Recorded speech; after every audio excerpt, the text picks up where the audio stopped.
Lula citou um apoiador do Hamas para demonizar Israel durante reunião dos BRICS, enquanto aliviou para a Rússia, do ditador Vladimir Putin, que outro dia mesmo disse que era amigo do Lula.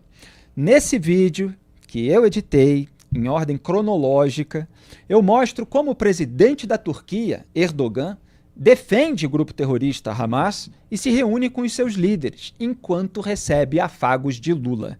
É imperdível, vale a pena ver e é o tipo de conteúdo do nosso baú que você só vê no Papo Antagonista. Vamos lá.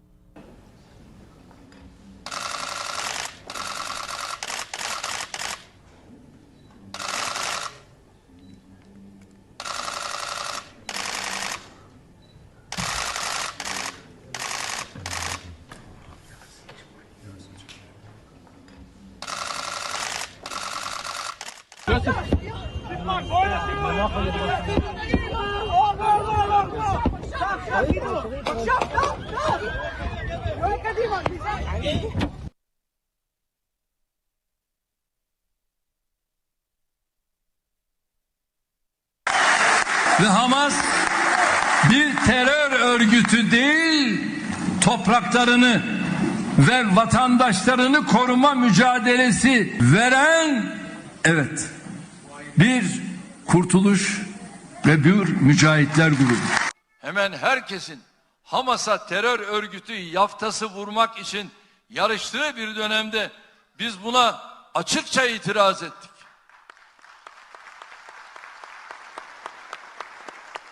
Topraklarını, onurlarını ve kendi insanlarını savunan Filistinli mücahitlere böyle bir kara çalınamayacağını tüm dünyaya cesaretle ilan ettik.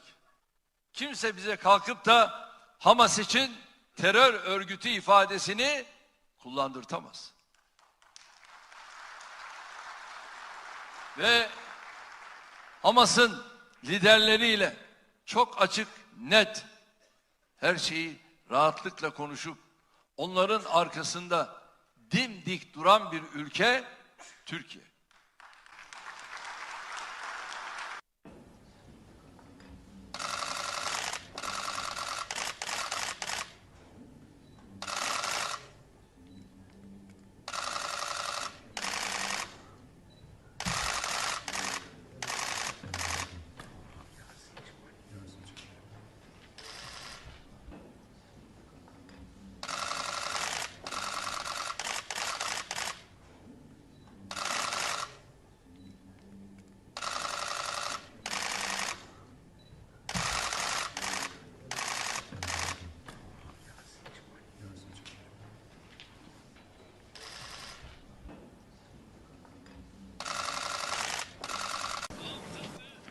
Palestinians, whose freedom, independence, and most basic rights have been usurped, are rightfully exercising their legitimate rights of resistance against this occupation and ethnic cleansing.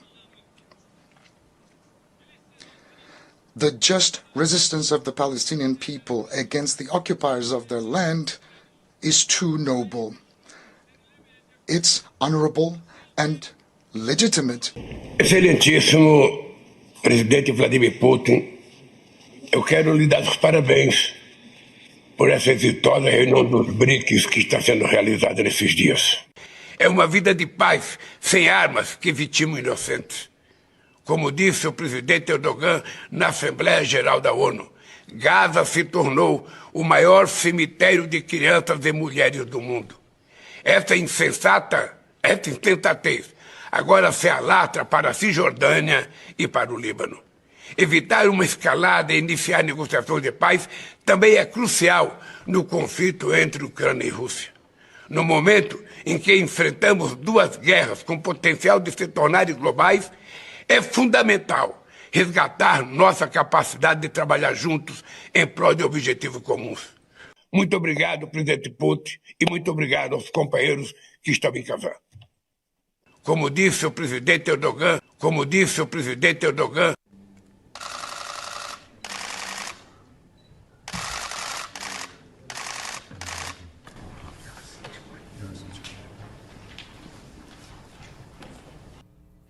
Pois Pois é, várias imagens aí do Erdogan citado pelo Lula com o Ismail Haniyeh, o líder do Hamas, que acabou dando lugar ao Yahya Sinwar. O Ismail Haniyeh, que estava ali sentado muito próximo do Geraldo Alckmin na posse do presidente eleito do Irã, que apareceu ali no final desse vídeo. Eu já vou chamar a atenção desse final, mas primeiro tem que registrar que o Erdogan, citado pelo Lula, no próprio mês de outubro de 2023, semanas depois do massacre cometido pelo Hamas em território israelense, que resultou no assassinato de mais de 1.200 pessoas e no sequestro de 251 levadas para a faixa de Gaza, ele já estava defendendo o Hamas, dizendo que não é uma organização terrorista, que é um grupo de libertação, mesmo com todas as imagens pipocando nas redes sociais, na imprensa, sendo divulgadas pelas forças de defesa de Israel, e nós vimos, em vídeos exclusivos para jornalistas, até degola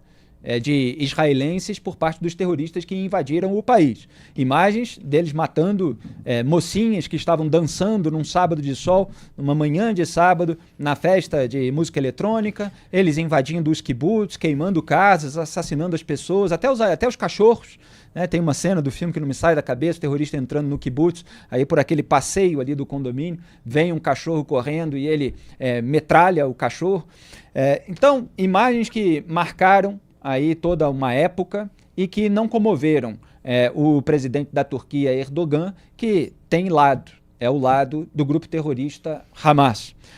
Esse é o sujeito que o Lula está citando para demonizar Israel com aquela narrativa que vem do próprio Hamas, sob a fachada de Ministério da Saúde de Gaza. Ora, Ministério da Saúde, um governo do grupo terrorista, é o próprio grupo terrorista, são os terroristas que são membros daquele grupo.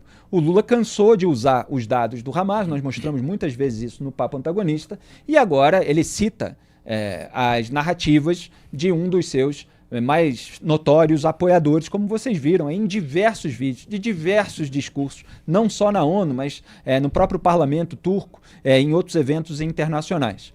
Então, só para chamar a atenção para o final, quando o Lula mostra todo o seu afago ali ao ditador Vladimir Putin, também aparecem, quando ele fala muito obrigado Putin e outros companheiros, entre a companheirada do Lula estão ali o ditador comunista da China, Xi Jinping, e o próprio presidente do Irã, que outro dia estava defendendo os ataques contra Israel com centenas de mísseis balísticos. Vamos soltar aqui de novo só o finzinho para vocês verem a companheirada do Lula, que aliás é o título da transmissão ao vivo de hoje. Putin, Xi Jinping e o presidente do Irã. Excelentíssimo presidente Vladimir Putin, eu quero lhe dar os parabéns por essa exitosa reunião dos BRICS que está sendo realizada nesses dias. Muito obrigado, presidente Putin, e muito obrigado aos companheiros que estão em casa. É o Massoud Pezeshkian, tem um nome difícil de falar, o presidente eleito do Irã, na posse do qual Geraldo Alckmin, o vice de Lula, estava presente. Duda Teixeira. Os BRICS são uma turma da pesada, como a gente vê aí nessa imagem. O Erdogan, ele realmente tem essa proximidade com o Hamas. Quando o Ismail Haniyeh é neutralizado em Teherã, ele decreta a luta oficial.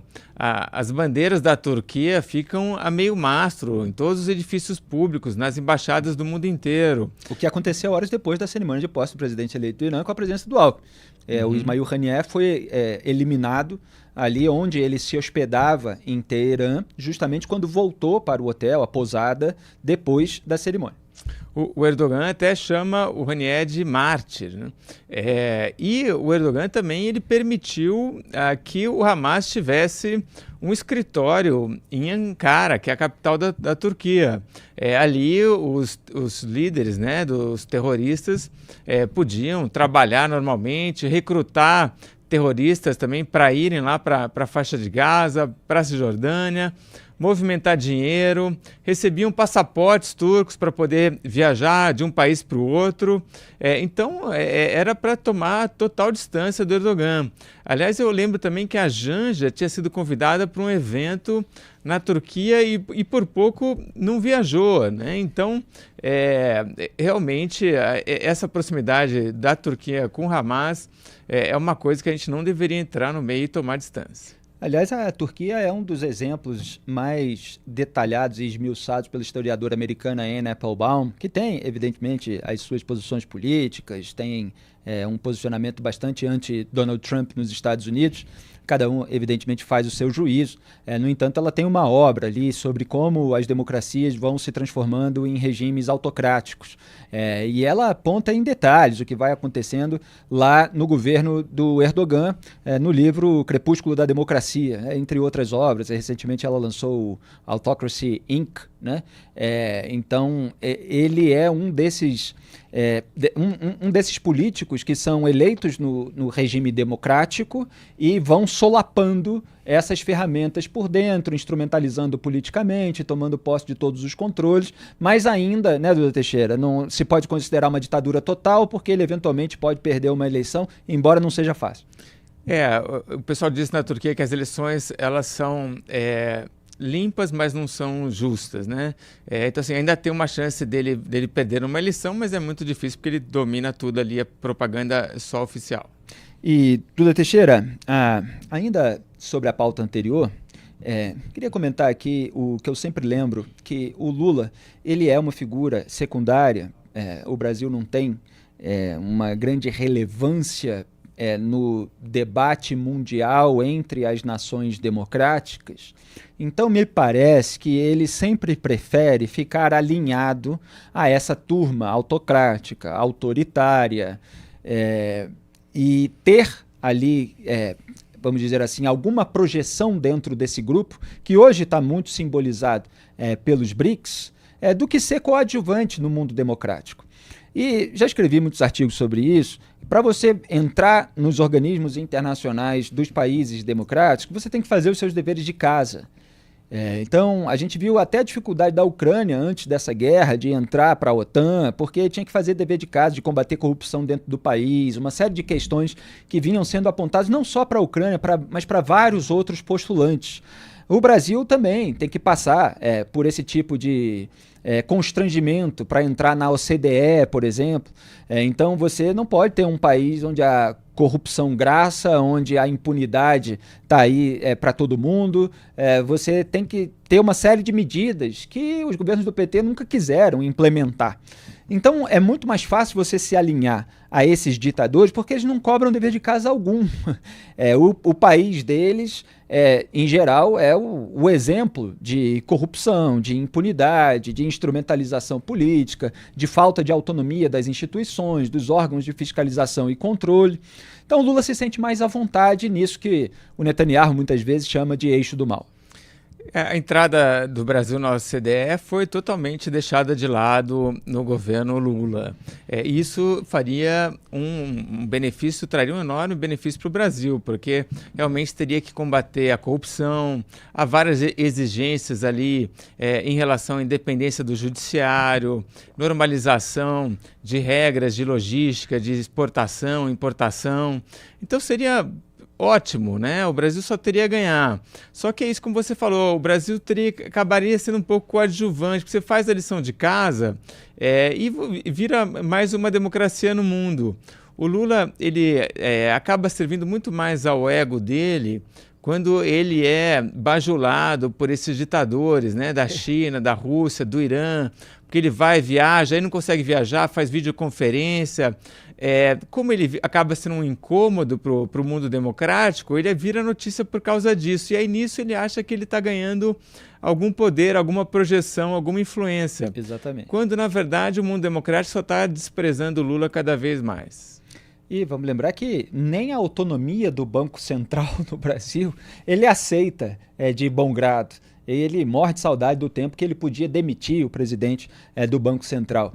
Mesmo que não tenha demitido, mas o simples fato de poder demitir já faz com que o presidente do Banco Central lhe deva alguma subserviência. Então ele gosta de ter esse poder último de decisão, de centralização. É um centralizador de poder, de modo que se sente muito à vontade aí com todos aqueles que o fazem em seus respectivos países.